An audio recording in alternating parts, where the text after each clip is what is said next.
highly anticipated Indian Wells third round match between Coco Gauff and Alex Eala ended in disappointing, really heartbreaking fashion as Coco retired down 2-6 love 2 due to a left arm injury. Gauff won their previous match a couple weeks ago in the Dubai quarterfinals, only dropping 2 games. It was 6 love 6-2. This match, of course, was very different. Coco didn't hold serve one time in the match. She had 4 game points at 2-1, and she had a 40 love lead at 2-3, but couldn't get over the finish line due to double faults or just errant forehands. Gauff, who finished the match with 7 double faults, noticeably went for a lot more on her second serve in this match, hitting it with an average speed of 98 miles per hour at one point. The match ended. Coco Gauff walked to the net, retired from the game, and exchanged a few quiet words with Alex Eala. Nobody in that stadium heard what was said, but Gauff just told the world exactly what happened at that net.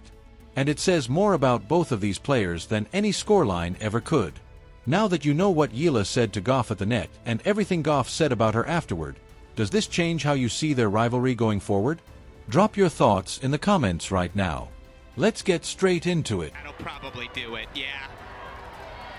Well, that stinks. 2 of the game's brightest stars. You hear Coco Gauff apologizing. There's no need for that. My arm is like going like this the whole time, so I'm sorry. An apologetic Coco Gauff. That just speaks to her class. She is a one of one. Coco Gauff sat down in her post-match press conference at Indian Wells, and someone asked her the question everyone watching had been wondering about: what did Alex Eala actually say to her when they met at the net after the retirement, because there was clearly a moment there. Both players looked like they felt the weight of how the match ended. Gauff looked regretful. Eala looked concerned, and they stood there for a few seconds and spoke before going their separate ways. Gauff's answer was simple. She said Eala told her she hoped she felt better. Things like that. Short, genuine, human. No drama, no performance, just one competitor checking on another in a moment that had nothing to do with rankings or trophies.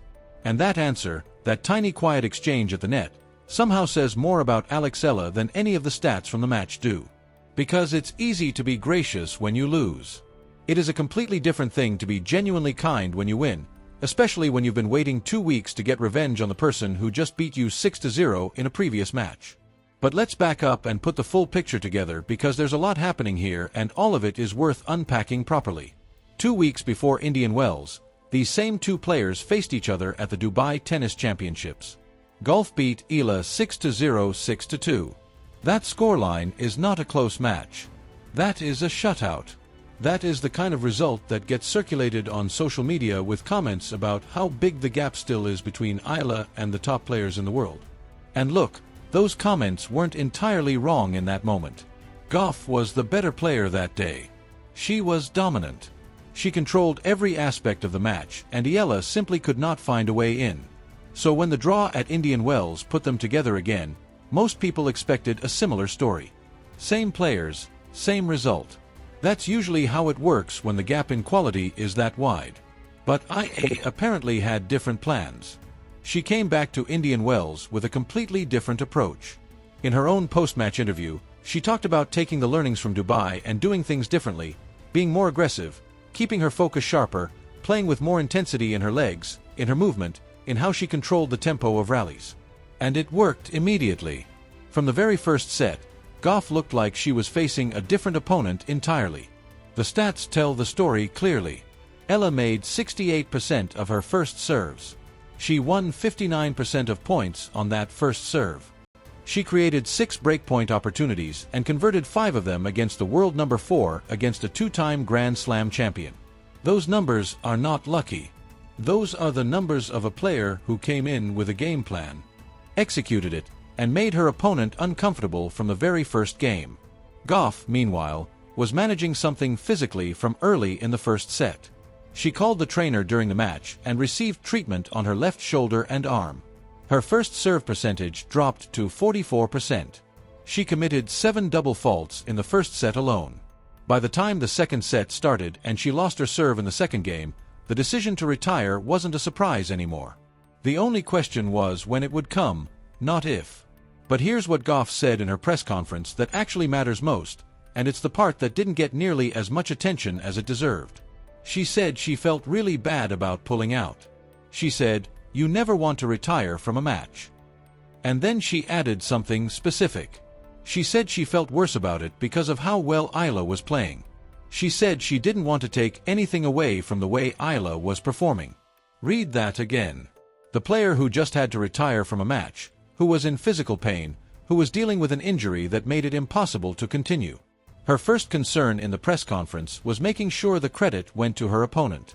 That is a remarkable thing to say, and it means something coming from a player of Gauff's stature because she didn't have to say it.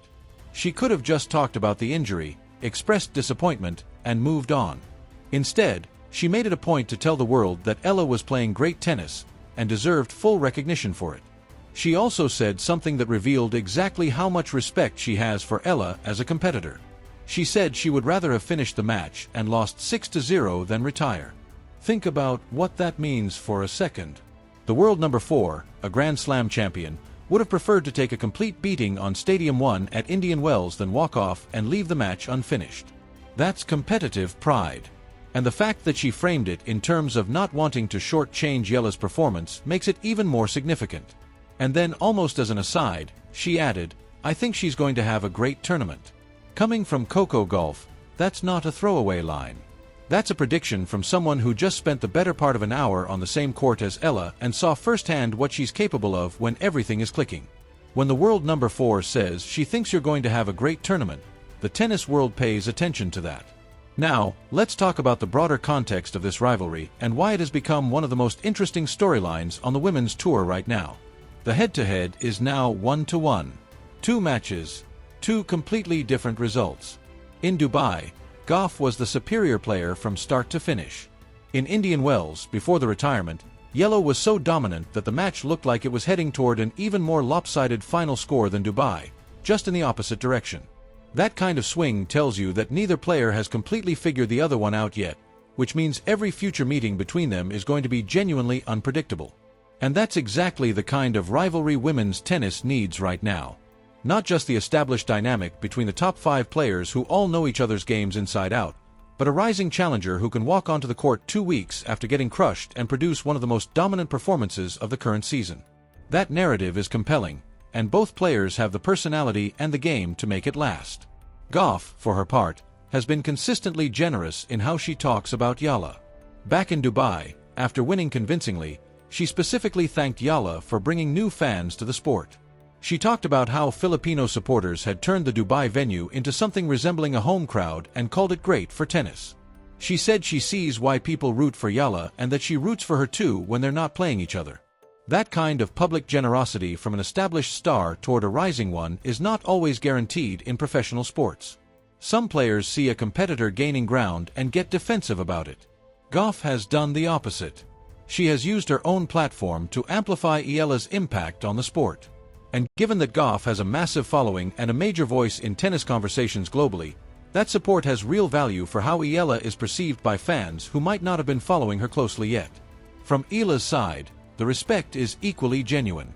In her press conference after the Indian Wells match, she talked about Gauff being a great player who will always give you a hard time. She talked about not being able to control how well your opponent plays and focusing only on what she could control herself. She didn't celebrate the retirement. She didn't use it as an opportunity to make a bigger moment out of the win than it was. She acknowledged the circumstances, expressed genuine concern for Gauff's health, and focused on her own performance as the takeaway from the match. And what a performance it was, injury or not. You don't go 6-2 and break someone's serve 5 times by accident. You don't maintain a 68% first serve percentage against a top 5 player by getting lucky. The foundation of that win was real. The execution was real.